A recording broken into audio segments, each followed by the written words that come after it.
Hi everyone, I'm Linda. Um, Today I'm going to talk to you about multimedia in Flipboard magazines. It's something that Marcella just talked about a lot, actually. And one amazing thing about Flipboard is how you can bring in content from all over the web, and you can bring in content from social platforms, and it just seems that there are ways to make that. Marcella said this, Mike McHugh said this, that the magazines are not static; they're very, very active, and that makes them more appealing to students. Now, I teach at the college and graduate school level, so I expect my students actually to make their own magazines. Usually, when we're just beginning with Flipboard magazines, we'll have a class magazine, and the students will just flip things into it, and often this becomes a lot of fun. And now we have the ability of just making it private for the class. What was funny in past years was that these magazines that no one else in the world would understand would start to get followers and readers, and that was because of the way that Flipboard uses topics, and the students would be flipping stuff that other people are interested in, so they would come to the magazine because that would be showing up. So that was really great. So because I'm dealing with college and graduate students, I don't worry so much about letting them out there on the web. I know there are times when I'm making a magazine, and let's say I'm bringing stuff in from Instagram, and I suddenly have the idea that every single hashtag on Instagram is secret code for adult content, and I just didn't know it yet. And my kids didn't tell me, my students didn't tell me. So I'm not so worried about my students, the college and graduate students, doing that. I mean, Marcella brought this up, and so did Mike McHugh. I mean, it would be really nice if there were able to be a G version. But as it is, even with, you know, them making their own magazines, or if you as the teacher are bringing in the multimedia stuff, I guess you have to keep an eye on what your students are doing and go by what you think is best, if there are any guidelines from your school or the school district. Right now, I have a graduate class that's making they're making all kinds of magazines, but there are two specifically that I want them, that we're focusing on now that we're getting close to the midterm. One is their portfolio magazine, which Marcel uh, brought up, and portfolios are really important to these students because they are in a master's program for professional writers, and they want jobs. And a lot of them have a lot already to flip into their portfolios because they have been published here and there. They have blogs. So this, I hope, is something that they can look at it and say, I can go out with this and use it for a job. The other thing is that it being a professional writing program, they have a big project at the end of the semester for a paper, and they're going to start flipping their research into their own magazine so that they have sources, and eventually they have to write a master's essay, and I'm hoping that they're going to be able to use, I don't oversee the master's essays, but I'm hoping that they're going to be able to use Flipboard for their master's essays. They so far have just loved it. So I guess that I one more thing about the multimedia accounts, and I mean all these social accounts, is I have myself and I have my students open up accounts for social platforms that Flipboard supports that I don't use. For instance, I have a Flickr account. I have never put one of my own photos on Flickr. However, I find that because I have the account, I can search on the web, but then fave the favorite the picture, And then when I go to the app where I can then pull in social accounts, it will have, as Mia showed before, it will have my faves. In fact, it's called Your Favorites, but it will have that, and I can really easily get to pictures, so I don't have to spend a lot of time flipping through stuff in the app. So that is sometimes a really good way to bring stuff in. And also something I teach my students, that for covers, a high res photo often makes the best cover, otherwise it gets blurry. And sometimes when you're flipping through a bookmarklet, you can see the size of the photo you are flipping in with the article. Otherwise, you really can't, and it's luck. And so if you're going to set a cover, sometimes it's really good to have access to Flickr or 500px and be able to flip in a really good photo for your cover there. What I'm going to do now is I'm going to switch to my presentation, and I'm going to share my screen. And okay, so as I said, this will be available through SlideShare. I can be found on Twitter at WordWhacker. That's also my Flipboard name. And though you also can search me under Linda Bernstein. So the first thing that made me realize how amazing the multimedia was that was available on Flipboard was SoundCloud. Now, I'd heard of SoundCloud before I started using Flipboard as an app that people would use instead of Pandora or whatever. And then when Flipboard began the mag making tool, I found out that it was one of the social platforms that you could use to bring in multimedia. And you can use music as background, or add music to illustrate a lesson, or record a video voiceover narration. I mean, one thing that you first have to go on SoundCloud, and you can create an account, and you get 3 free hours. Just anybody can do that.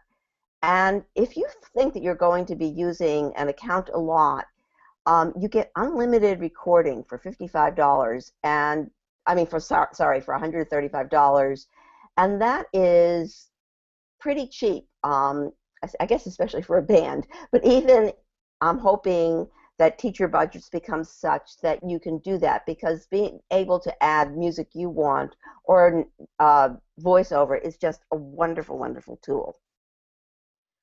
And here are just some tips. When you go to these slides, you'll be able to click on the SoundCloud.com and get right to the SoundCloud to sign up. That you use the web-based editor tool to move your SoundCloud title to the front of your mag so it can be easily found, so people know to turn on the sound. I'll try to demonstrate that later. And you can also use several SoundCloud titles like that you spread throughout the magazine, and they work like a playlist. One stops, another one begins. And then what's really cool is that you can spread the SoundCloud throughout the magazine, and your students will discover new content as they flip. For instance, let's say you were a history teacher and you were making a magazine about the types of music that have been used through various eras of U.S. history. And through SoundCloud, you could find jazz, and you could find swing. And so while they were in the part about swing, you could have a SoundCloud tile that would go to a swing tune. And when you were talking about how the Beatles changed music in the 60s, you could have a Beatles song. So that's really a cool way that you can use SoundCloud. One other thing you can do with SoundCloud that's really cool is that you can you can create playlists. And this is fun for a class because you can have your students all say, this is my favorite song, and you can have them then put the song into the magazine, and you can play this song while they're working quietly at a project, or they can know that it's their magazine. This is how it looks, and as you see, I'm going to try to go back to my browser here quickly, that on this magazine that Mia actually made, and you can see that Mia and her friends really love music. It's a group magazine, which is something that Marcel talked about. You see there that there are 3 people working on the magazine, that they have taken songs that they like, and imagine how much fun that would be to for a class to have their own playlist. You can also, this is the magazine, I'd say that this magazine, which is called Printing in the Past, changed my life, because watching this I realized what a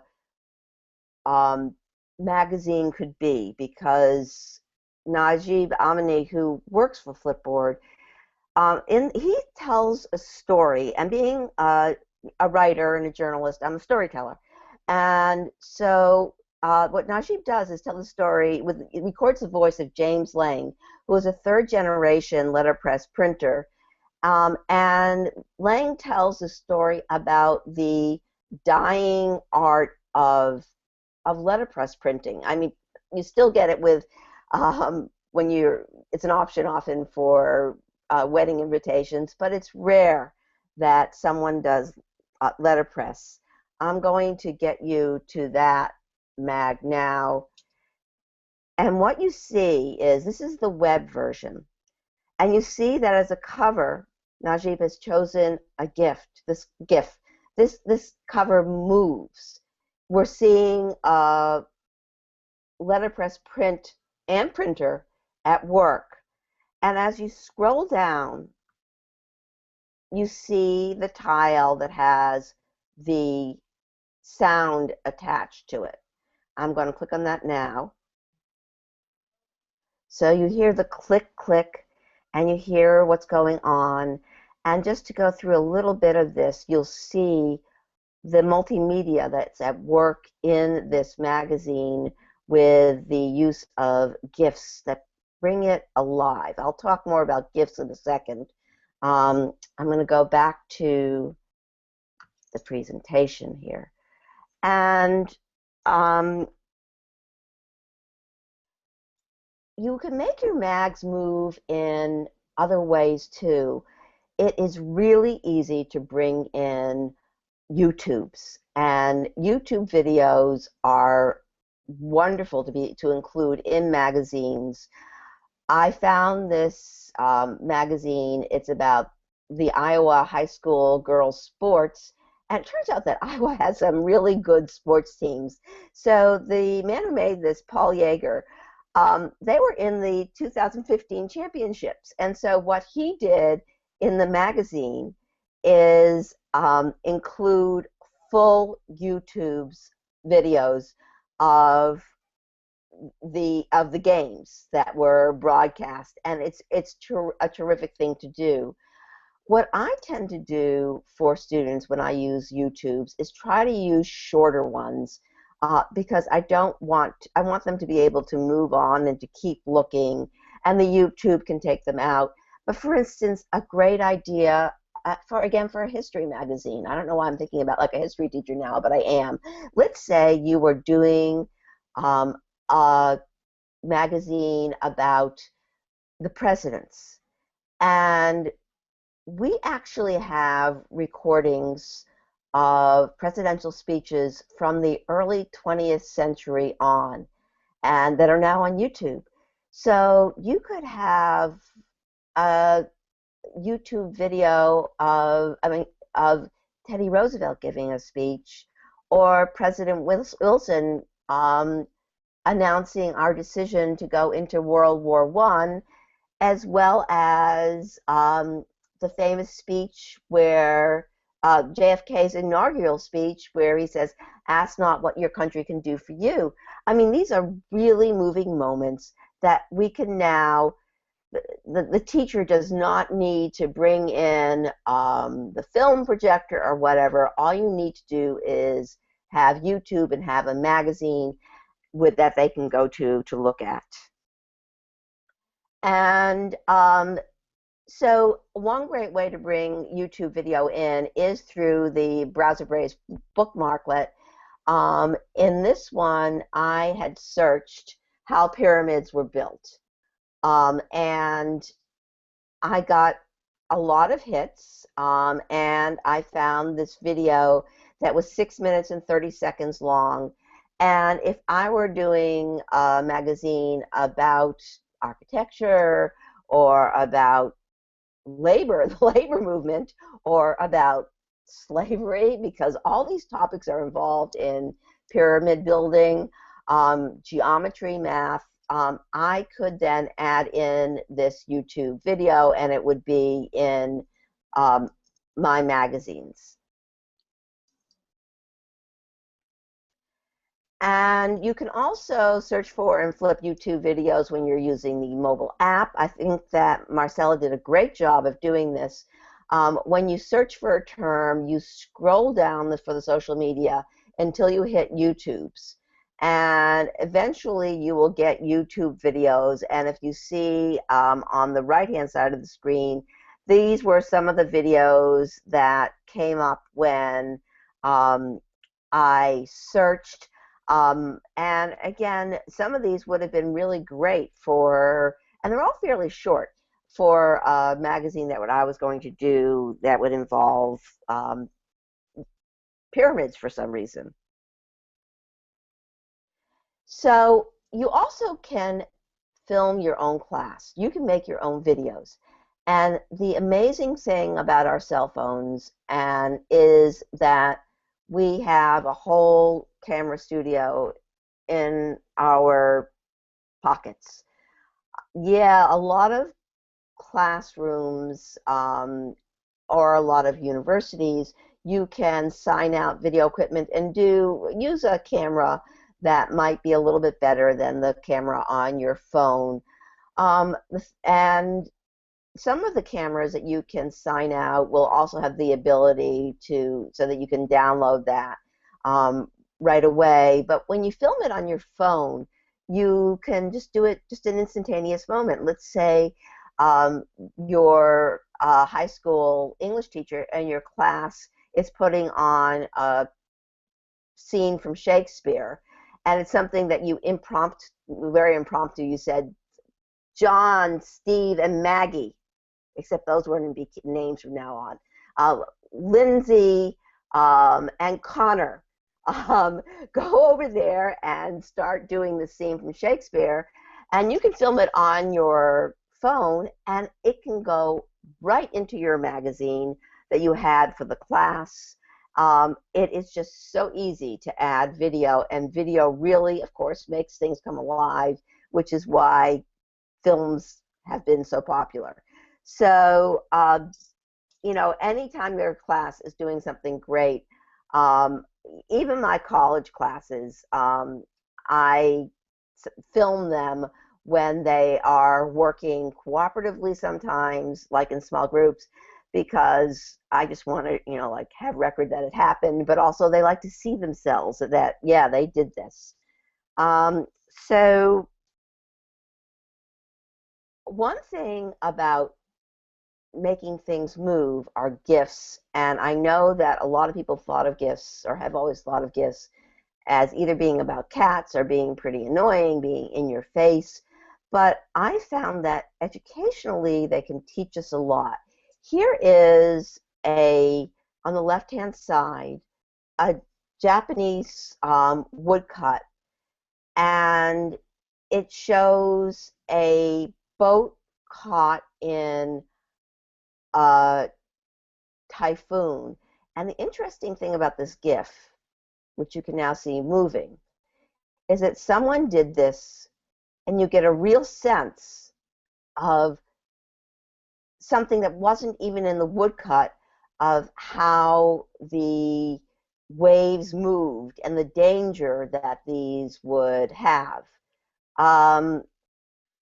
And if you are doing a science magazine about birds, this is, believe me, I have goldfinches in my backyard, and they are so engaging, and they do this stuff like moving around, and you have no idea what they could possibly be thinking in their tiny little brains. But this is so well caught in what is actually a very, very pretty GIF, and a little movement can say so much. Najib has another magazine, which is actually called Number 35, and it's about JFK. And for the cover, he has that iconic picture of where the First Lady pushed the young John forward so that he could salute his father's casket as it rolled by on the caisson. And this is just like a defining moment for a lot of people who are alive then, and in American history. It was heartbreaking. It was heart-rending. And Najib has used a GIF to capture that little shuffling forward that John did then. And it is just, it's a wonderful experience for a millennial to see and to have that human experience and be able to share that with something his or her grandparents or parents would have seen. Now, there are also some great math covers that use, and educational covers that use GIFs. Very, very quickly, I'm going to go to my browser here, and here is the Math GIFs magazine, and this is an entire magazine made up of math GIFs. And these GIFs can teach us about solid geometry, about Euclidean geometry, about line plotting. There's so much you can learn from them, and it's just through the magic of a GIF. And then, for instance, maps and navigation. This one uses one for the cover, but I have seen a mapping magazine that actually used GIFs to show people how to move the pencil, or like move your map while you're making map moving. I mean, GIFs are in general very short, and it's a very short movement, so it can be very, very powerful. And you see here the mag maker has used another GIF just to show what he calls, it's just another map, but it's a silly map. It's a map of business that have names that are full of puns, and what we see here is that it has grown from just, you know, this part of the country to include this many parts of the country too. And one other thing while on my browser that I want to point out to you is that I was so impressed with the ability to use SoundCloud and narration for a magazine and for our own magazines, that I did one about my hometown where I grew up, which is Worcester, Massachusetts, which is smack in the middle of Massachusetts, and which, when I was growing up there, was a fairly vital place. I mean, it had a population of 180,000. Because of the UMass Medical School, it's again become a vital place, but it had a really long downturn in the 70s and in the 80s. And what I chose to do was talk about my family's relationship with Worcester, Massachusetts, and I did a recording here, which is 7 minutes and 35 seconds long, which is really too long. But I was able to tell the history of Worcester, and especially the history of my family, who arrived there in around 1905. And at this point, like everyone's left, cousins, second cousins. I have a 97-year-old uncle who still spends some of the year there. So this brings up something that Marcella had brought up, that if you're going to have SoundCloud for narration or for music, it's really important to use your editor to move it to the front of the magazine and to keep on moving it to the front of the magazine. When I go to the magazine itself on the web here, it doesn't come up until all the way down here. If you look at my editor, I had it as a third tile. So make sure that if you're using SoundCloud, that you have it near the beginning so that people will click immediately if you want the sound to be immediate, because this says to me, click me. You also can put a picture in here, which is a good editing to do. I don't have a picture there because I could never decide what to put there as a picture. So again here, I want to thank you and to tell you that to keep on using all these multimedia techniques, that you can keep it current with Instagram photos. Take Instagram photos of what your class is doing right now. You can share them on Instagram. You also can get them right into a Flipboard magazine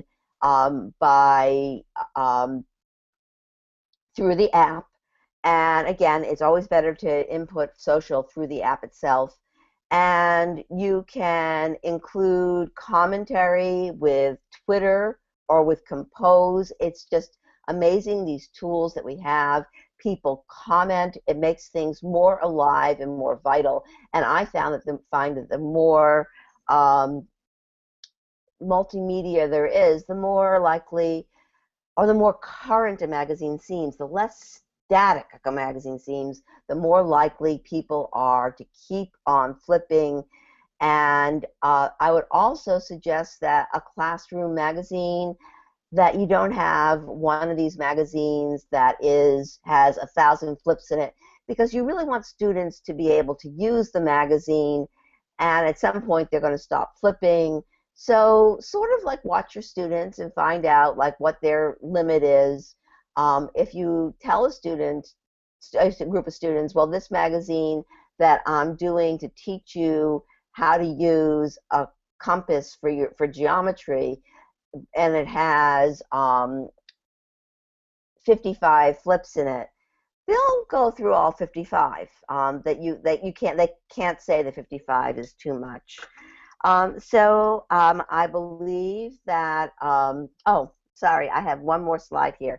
This is something that I do with a Shakespeare magazine I have, that there are so many Twitter accounts where people pretend to be William Shakespeare. They have all kinds of variations on his name, and they tweet quotes. And I use these tweets to make it look like Shakespeare is talking to the students in the magazine or the readers of the magazine. It's fun, it's funny. People, I hope, know that it isn't really Shakespeare making these tweets. And it's just, you, again, move them around to where you want them. The algorithm might put them in a different place, but keep on trying to move them so they're where you want them. And so here are a few more tips for adding from Instagram or Twitter.